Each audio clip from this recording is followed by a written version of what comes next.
चंद्रयान-3 ने चांद पर सफल लैंडिंग करते हुए इसरो को उनके मून मिशन में सफलता दिला दी और इसी के साथ भारत, अमेरिका, रूस और चीन के बाद ऐसा करने वाला चौथा देश बन गया। लेकिन फिलहाल कुछ समय के लिए लैंडर और रोवर स्लीप मोड पर था, जिसके बाद इसके पुनर्जीवित होने की उम्मीद की जा रही है। इसरो के निदेशक और वैज्ञानिक ने इस संबंध में बात की है। सुनिए उन्होंने क्या कुछ कहा है। 3 सितंबर को हमने दोनों रोवर और लैंडर को स्लीप मोड में रख दिया था, यानी कि इनएक्टिव मोड में चले गए थे। और कल जबकि 20 सितंबर को शाम से वहाँ से सूर्योदय होना शुरू हो गया है चंद्र पे, तो अभी धीरे धीरे सोलर पैनल वो चार्ज हो जाएंगे जो रोवर और लैंडर पे है। और हमारा जो प्लान है उसके मुताबिक 22 सितंबर को इसको रिवाइव किया जाएगा, उसको फिर से एक्टिव मोड में लाने का प्रयत्न करेंगे। तो अभी तो हम we are keeping our fingers crossed, जिसको बोलते हैं कि कितना वो सर्वाइव कर पाया होगा। जो -120 टू -200 डिग्री सेंटीग्रेड तक जो तापमान जाता है वहाँ पे रात्रि के दरमियान, तो उसके कारण क्या कुछ डैमेज हुआ होगा वो तो रिवाइव करने पे ही पता लगेगा। बट हम होपफुल है कि कुछ ना कुछ 4 सेंसर हमारे लैंडर पे हैं और 2 रोवर पे हैं, तो उसमें से कुछ तो कार्यरत हो पाएंगे। तो उसी के कारण हमारा जो एक्सपेरिमेंट है वो और आगे बढ़ पाएगा, जिससे हमको और कुछ एक्सपेरिमेंटल डेटा मिलेगा।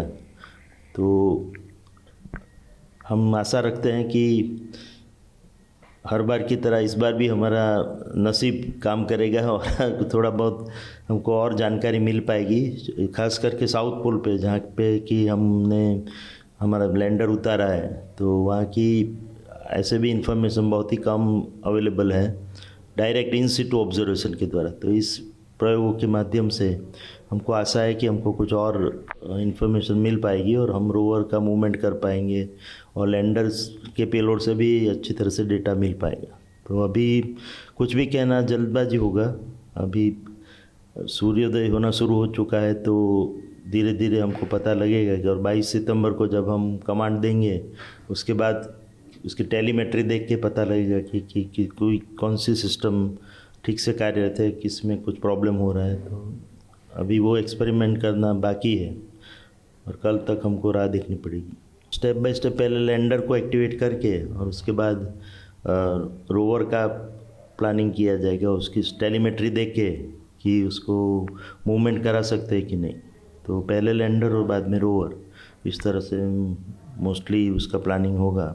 14 दिन तक काम करने के बाद चंद्रयान-3 का लैंडर और रोवर स्लीप मोड में चले गए। वो क्या होता है कि उधर चंद्रमा का एक दिन धरती का 14 दिन के साथ समान होता है। तो 14 दिन तक वो सूर्य किरण लेके वहाँ से काम किया और जितने जितने जो काम करना था, जो डाटा भेजना था, वो सब भेज चुके हैं। और जैसे प्लान था उसका लाइफ पीरियड ओनली 14 दिन तक था, धरती का 14 दिन। तो अभी जो 14 दिन नेक्स्ट आया उस टाइम में पूरा अंधेरा है, वहाँ पे तापमात्रा 0 से 250 डिग्री कम होगा। इतना ठंडे में कुछ काम करना, कुछ कंपोनेंट्स का क्वेश्चन मार्क है। फिर भी बहुत सारे साइंटिस्ट का होप है कि ये फिर जब सूर्य उदय होगा करीब 23 तारीख को, वह भी फिर दोबारा काम करना शुरू करेगा। ये काम करेगा तो बहुत अच्छा होगा भारत के लिए, इसरो के लिए। तो जो जो एक्सपेरिमेंट वो किए थे दूसरे बार वो सब एक्सपेरिमेंट करने के लिए वो कोशिश करेंगे। और जब सोने से पहले, मतलब ठीक 14 दिन के पहले, और एक अच्छा एक्सपेरिमेंट भी किए थे इसरो साइंटिस्ट ने, जिसमें हपिंग एक्सपेरिमेंट बोलते हैं। उसमें वो लैंडर को 40 सेंटीमीटर ऊपर उठा के पास को 40 सेंटीमीटर लिए थे। वो एक भी बहुत अनोखा एक्सपेरिमेंट था जो भी सक्सेसफुली हमने कंडक्ट कर दिया। हम आशा करते हैं कि सब चीज़ फिर ठीक होगा, फिर दोबारा वो लैंडर और रोवर काम करना शुरू करेंगे 14 दिन के बाद।